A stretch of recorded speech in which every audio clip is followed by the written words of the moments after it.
Hey, it's Dr. Amanda with StraightSmile Solutions, StraightSmileSolutions.com, and I want to take you through kind of the history of a canine exposure case. And just to make this one fun, we did this case with Invisalign and not with traditional braces. And just a fun fact, I've done hundreds of cases with traditional braces. It is easier with traditional braces. It's very limiting with Invisalign. You have to get very creative, and they're not going to tell you how to do it. So I don't recommend this at all for a general dentist. I just want to show you what's possible. As a matter of fact, through my one-on-one coaching service, we don't help doctors with exposure cases. That's where we draw the line. Just regular mild to moderate cases, not exposure cases, not impacted second molar cases, not TADs. But I like to make videos about content that's maybe a little more advanced, just so you guys can learn from my knowledge base. But this is a case that I am directly involved with. It actually happens to be a family member of mine. So you can see this is back in 2015. We took the pano. And just to kind of show you what you're looking for, patient was, 2015, patient would have been 6, 7, something like that. Very, very, very, very young. It's a little difficult to see. I realize it's small right now, but you can kind of see on this side, things are as they should be. You've got a 1, a 2, and a 3. And on this side, you've got your 1, your 2, and your 3 stacked. And then this is kind of jumbled. So this was the first, whenever you are taking panos in a young kid, a 6, a 7, something 8 even, if you start to see things that are asymmetrical, you want to see things on one side looking like the other side, right? You still want to be able to see your teeth, and they shouldn't be all jumbled and stacked like this.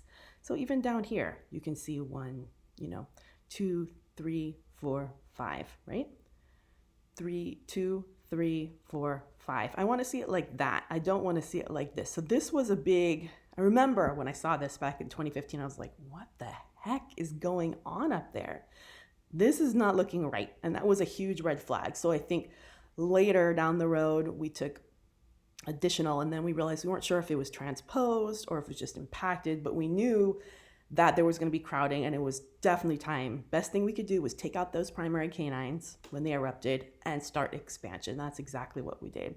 And that's basically all you can do at that stage to help to prevent the likelihood of things getting so severe. It doesn't mean you're going to completely prevent the need for exposure, but you're going to prevent the likelihood of things heading really south at least. So you can see here a couple years later what really ended up happening. Definitely the crown was right in between these two roots, forcing this apart. This is a very severe impaction. Anytime impaction is crossing over the central incisor, it's a severe impaction. Luckily, it's not super high, but it definitely was palatal. You couldn't see the bump in the palate yet. It was definitely, there, definitely not where it should be. So the goal was to swing this over and up right this. And you can see after the surgery what is going on here.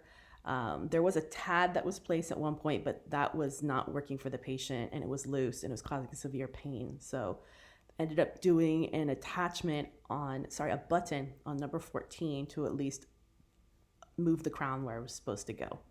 And you can see it is slowly moving, putting some traction on it, putting some anchorage on it, and you can see what is going on here. You can see number 10 has not yet uprighted. Not sure if it's ankylosed or not. It is a lot more difficult to move laterals, especially root correct laterals, even with a giant attachment in Invisalign than it is with braces. That's a significant root movement, and it'd be a lot easier in braces. So sometimes you have to cut your ties and go back to braces. It's just a lot easier. But the patient really didn't want that. And now you can see in the most recent photo, you can totally see that bulge where it's just right where it's supposed to be. It's exactly what you want to see on the palate.